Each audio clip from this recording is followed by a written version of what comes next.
Well, welcome back to the channel, everybody. We're still working on this John Deere B, but as you can see, we're making progress. I wanted to show you a little something here. I've seen it on this tractor and one more, and I did it on that two-cylinder power plant that I made that doesn't have a back end, so it didn't have this mark. I went and transferred and made 3 holes. You can see them right here in line with that bolt. I've seen it on a lot of other stuff. Old farmers, when they was getting old enough that they was having trouble bending down here to reset their mag, they'd go and they'd get somebody to help them. And then once they got it to where it would trip, they would drill the 3 holes. And I don't get you in line how I'm looking at it.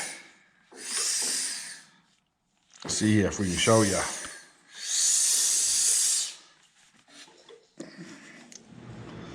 I might not have you exactly where I need you. Yep. Right there, right in line with that bolt. So if you see those on a tractor, that's usually what they're for. They just line them up with that bolt right there at the edge of the governor. And yeah, just something old farmers did. It wasn't a factory John Deere setup. That was just something to help people that were getting older, I assume. Maybe big, you know. I'm sure there was a reason, but a lot of farmers, well, this is the 3rd tractor. 2nd tractor that I've seen, I did it to 1. So, but it's nothing that unusual. So let's go and put some antifreeze in this, put the steering shaft in it, and yeah, I'm gonna get some cleaning done on that, off camera, of course. You don't wanna watch me clean. But anyway, see you in a few minutes. Kind of an interesting thing you can see here. Paint's never been cracked.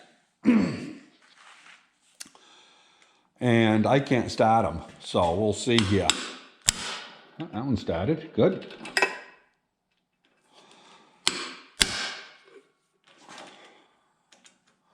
So far, so good. Yeah. I don't believe these have ever been off. Or at least not for a lot of years.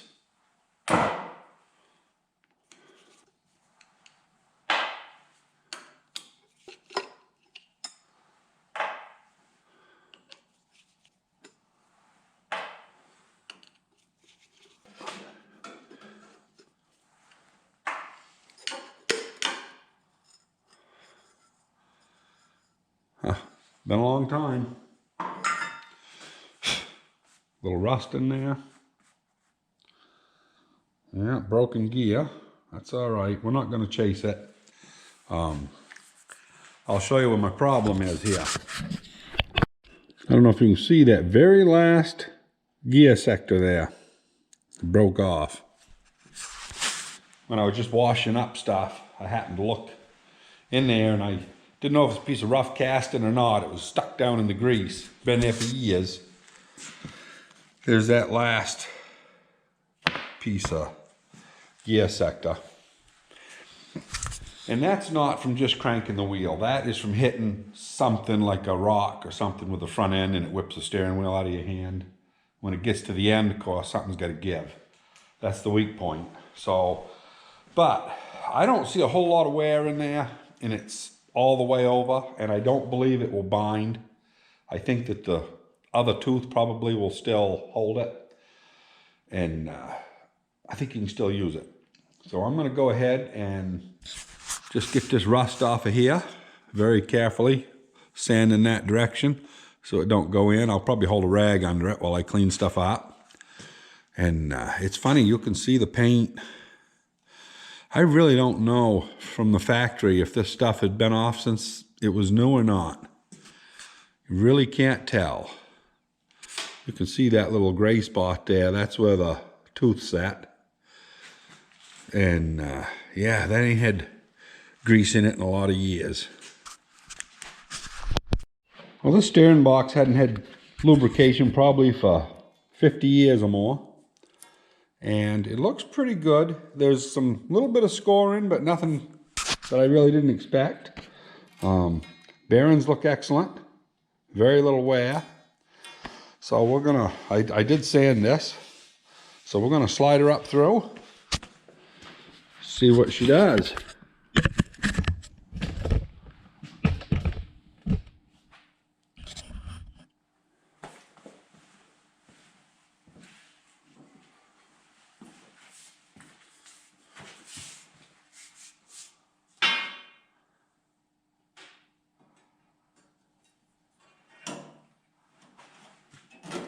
Come on.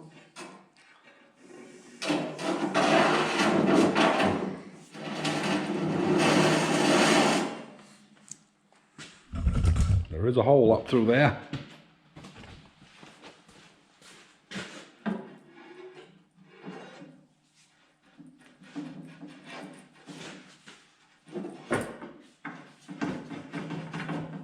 There.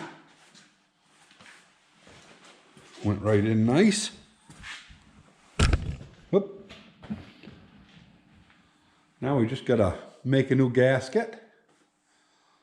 Although I probably can maybe put it on without a gasket and see how tight it is. If it's still got enough clearance that it's not binding, I can put that on with the anaerobic gasket maker.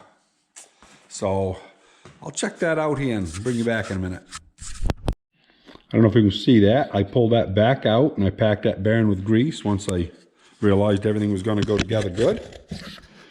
Got some grease on this one.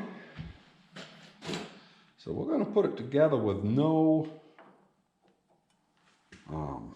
gasket and just see where it lands, how much pressure's on it. At least that's my theory anyway. Oh, I got it in wrong, I think. Oop. Yeah, it's got to go that way. There is a right or wrong, because there's a relief here for that. Let's see here how things lay.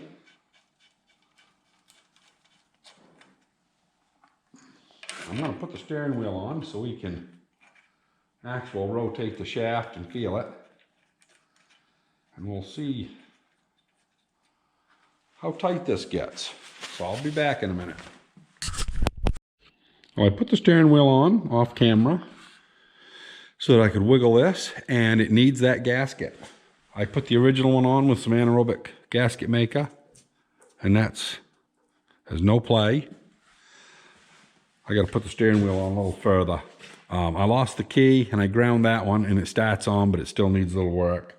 So I got to take it back off, but I just wanted to get this here straightened out. And yeah, all I got to do now is make up some nice grease. I'm going to put some, well, it's not Slick 50, it's SDP. SDP and grease mixed. So it's a nice thick, like, I don't know. I'll show it to you there before I pour it in. Yeah, we'll mix us up some stuff here for that front end.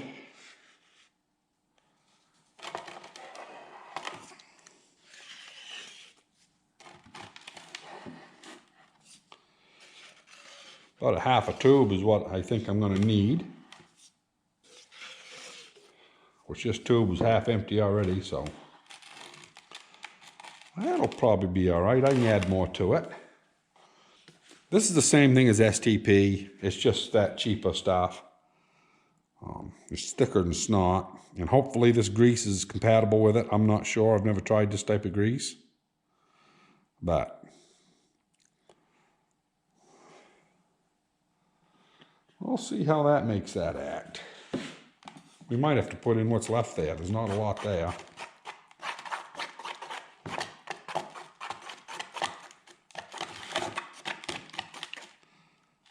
Yeah, I think it's going to mix with it. You never know, these modern greases, but yeah, it's going to take a lot more. Probably what's left in here. I'd rather have a little too much than not enough. We'll just run around. And if I run out of this stuff, I don't have a problem using that Pro-Tech stuff. That's some junk my father had kicking around he wanted gone.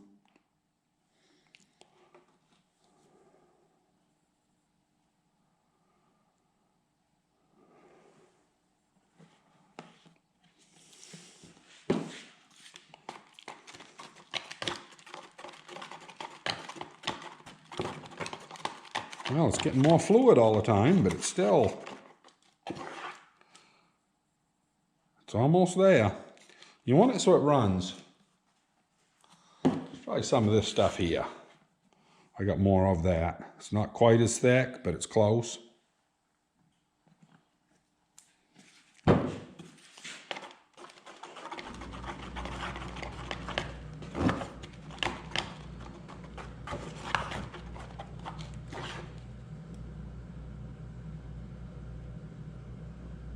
What you want is you want it to self-level in there over time. So every time you get on the tractor, the gears aren't wiped dry. Regular grease don't work. You'll just cut a track in there and that's all you'll have.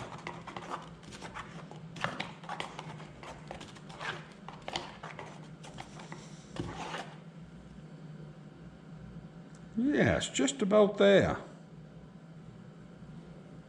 See how that's still flowing a little bit? Over a few hours, that will fill back in. I'm going to go just a skosh more. And then we'll go pack that baby full.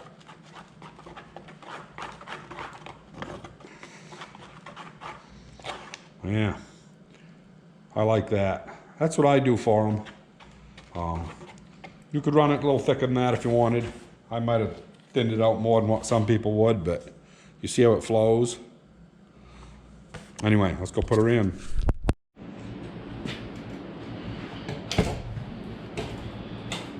Oh, yeah.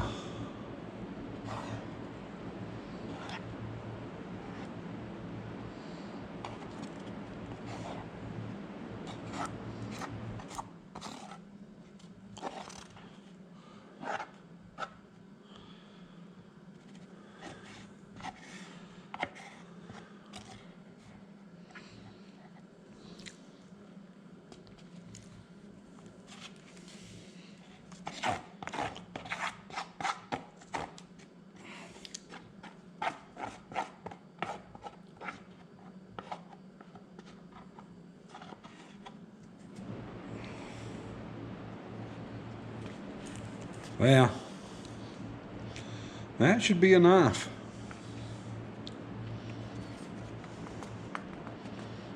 I'm one of those people, I like to check that grease every year anyway, normally.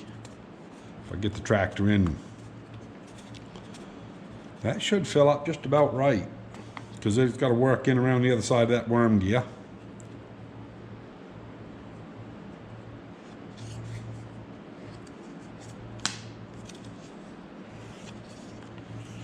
Yeah. I'm going to just smear the bottom of this with a little bit of grease to stop it from rusting. Goes towards the front.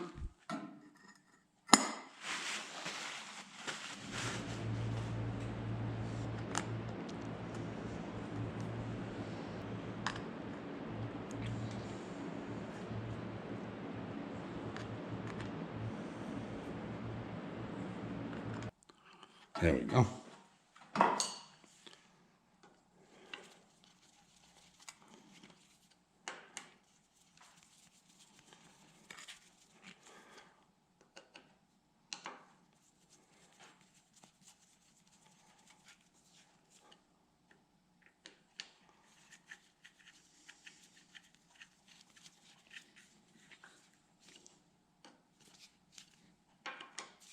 Beautiful. One more project done. Okay. Jack came in, my friend, and we actually had this thing idling, and we got it, the governor set at, I haven't actually locked up this one joint right here, and I haven't got my cotter pinion right here, but other than that, all this stuff is set. This is set for about 520. That seems to be where its happy place is. This here is for 1310, which is where it's supposed to be. It goes between about 13.8 and 13.12. So it was jogging right in there. And the other thing that is really wrong with this, you probably remember this thing was all rusty. And there's quite a bit of play. And that's why I can't get it down below that 525 or so. There's just too much leakage there in that carburetor. I'd have to buy a kit and kind of go through it. I don't think I'm gonna. So anyway, rubber bushing with a metal insert. Got one there. I went up and looked in the parts book. Now, none of my John Deeres have ever had those bushings and stuff there. They've always been gone. So I always just put a bolt in it and snugged it. But there is supposed to be these steel bushings. This is an original one. This is 280 thousandths thick, just a little under 5/16. It's got a, what is it, 340 thousandths hole in it, and it's 5/8 in diameter. And this is some 1/4 inch, what used to be a truck mud flap. So that's what I'm making the stuff out of. And I've made me a set. I'm going to keep this one actually in market and hang it on the wall so I can make some other ones for my other tractors. Because some of them actually, you can hear the metal vibrating on them. That's probably why. So anyway, the other thing I checked with the actual parts book is this is a legitimate piece of fabric on there. It is supposed to be there. Okay, I found that canvas strip, welting, whatever you want to call it, that had fell down under here. Took me a while to find it. And yeah, so I was surprised. I had never looked in the parts book for what's supposed to be here and what isn't. So anyway, I'm just getting ready to put the nose back onto it here, put the side cowlings on. So we will get that done. And I'll bring you back here. She's going to look like a new one in a few minutes. Yeah, she's all together. Got all the rubber bushings under here. Everything fit good. The only thing I didn't have is I got 2 screws that are not the right ones. But that's all right. These here were so frigged up, had so much rust that the Phillips didn't want to go in all the way, so I took the glass beater to those. But we are back at the point where the tractor was when we bought it. And I'm pretty damned happy about that. We'll even give it a start for you, see how she goes.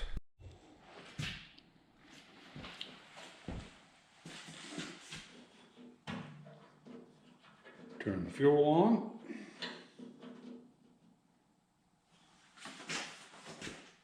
A little bit of throttle.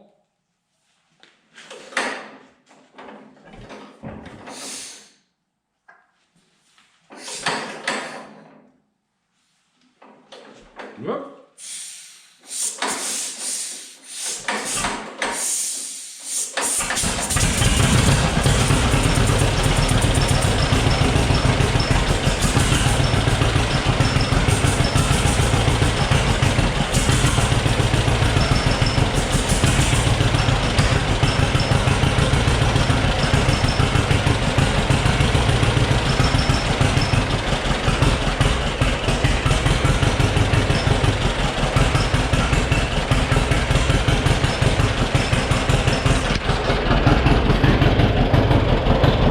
Fan's got plenty of space. Seems to be running good.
But yeah, peace and quiet. The only thing I've got that I need to get now for the engine itself, I think I'm gonna buy me a new one. This one's been soldered in a dozen places, been soldered inside, dozen places. It's got a bunch of places it's almost through. It's basically junk. So I think I'm gonna forfeit that. But before I 100% give up on it, well, I'm gonna give up on this one. But I gotta go upstairs and look at my junk. Well, there's a can off of a B. Oh, not the can, but the actual filter.